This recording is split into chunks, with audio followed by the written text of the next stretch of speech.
नमस्कार, मैं हूं अभिषेक उपाध्याय। आप देख रहे हैं टॉप सीक्रेट। एक और ऑपरेशन सिंदूर और दूसरी तरफ यूपी के दूर दराज के इलाके जो कि नेपाल बॉर्डर से सटे हुए हैं, वहां पर लगातार एक के बाद दूसरे एक्शन की तलवार।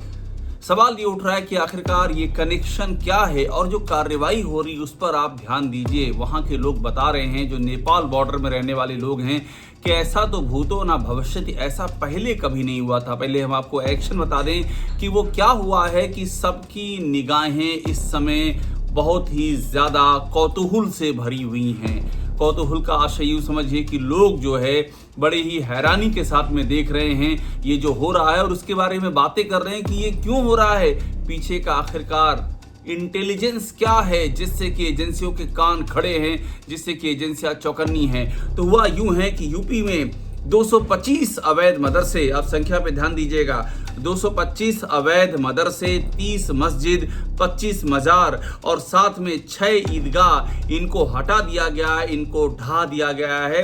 अवैध निर्माण के खिलाफ ये बहुत बड़ा एक्शन हुआ है और ये पूरा का पूरा एक्शन नेपाल सीमा के पास हुआ है। तो नेपाल सीमा के पास ये जो धार्मिक निर्माण है, इन पे गाज गिराई गई है और एक के बाद दूसरे 7 जिले वो जो कि नेपाल बॉर्डर से सटे हुए हैं, वहां पर इस तरह का एक्शन किया गया है। और 225 अवैध मदरसों का मतलब ये है कि उन 225 अवैध मदरसों में कुछ तो इंटेलिजेंस ऐसा है जो कि एजेंसियों के पास है, जो कि उनको लगता है कि इस पर अगर अभी एक्शन नहीं लेंगे तो ये मामला और भी ज़्यादा संवेदनशील हो सकता है।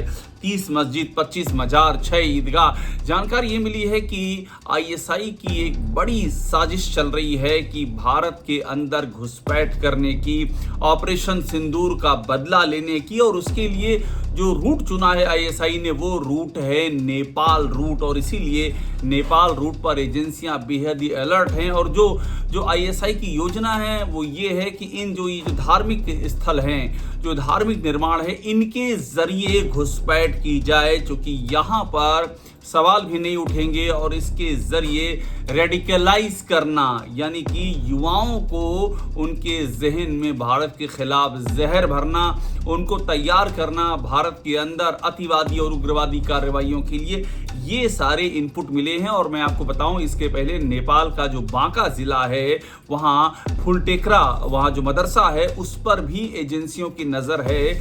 मालूम पड़ा है कि वहाँ पर करीब 130 ऐसे मदरसे हैं नेपाल के उस बांके जिले में नेपालगंज इलाके में, जिनके कनेक्शन भारत के मदरसों से बताए जा रहे हैं। और वहीं से ये एक तरह का सेंटर बना दिया गया था कि वहाँ से भारत के अंदर गतिविधियों को अंजाम दिया जाएगा। और 7 जिले जो हैं भारत और नेपाल की सीमा पर, उनको आइडेंटिफाई किया गया था। जानकारी मिल रही वहां पर जो अवैध मजार है, मदरसे हैं, मस्जिदें हैं, उनके अंदर से ये लोग ऑपरेट करने की फिराक में थे। और ये पूरी कवायद थी ऑपरेशन सिंदूर का बदला लेने की। देखिए, भारत ने कह दिया है कि आगे से कोई भी अगर एक्ट ऑफ टेरर होगा, यानी कि आतंकी गतिविधि होगी, तो उसको हम एक्ट ऑफ वॉर मानेंगे, उसको हम युद्ध सरीखा मानेंगे। तो ये भारत को युद्ध के लिए उकसाने की गतिविधियां हैं कि कुछ ना कुछ ऐसा करते रहो। और एक बड़ी बात आपको और समझनी होगी कि जो जम्मू कश्मीर की सीमा है, वो तो ऑलरेडी चर्चा में है और वहां पर जमकर के निगरानी है,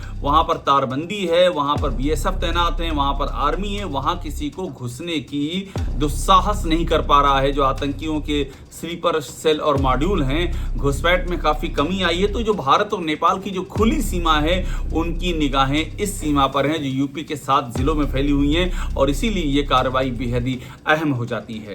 हम आपको उन जिलों के नाम बता दें जहां पर ये एक्शन हुआ। इसमें महाराजगंज, सिद्धार्थनगर, बलरामपुर, श्रावस्ती, बहराइच, लखीमपुर खीरी और पीलीभीत, जहां पर यह एक्शन किया गया है।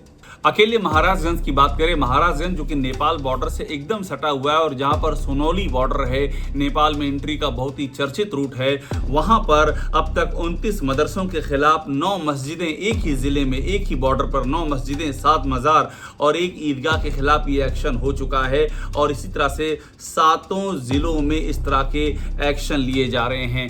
करीब 500 ऐसी पगडंडियां हैं, जानकारी मिली है नेपाल बॉर्डर पर, जिन पगडंडियों के जरिए भारत में घुसपैठ की कोशिश कवायद ISI कर सकती है, और वो चूंकि खुली हुई सीमा है इसलिए वहां से ये काम करना उनके लिए बेहद ही आसान है। लेकिन इन सारे धार्मिक स्थलों को एक पॉइंट ऑफ इंटरेस्ट यानी कि दिलचस्पी का केंद्र बना करके इन गतिविधियों को अंजाम देने की योजना है, और इसीलिए ये जो कार्रवाई है बहुत ही महत्वपूर्ण बताई जा रही है। और भारत और नेपाल बॉर्डर जो है वो इस समय बेहद ही ज़्यादा संवेदनशील बना हुआ है। टॉप सीक्रेट को देखते रहिए, लाइक कीजिए, सब्सक्राइब जरूर कीजिए।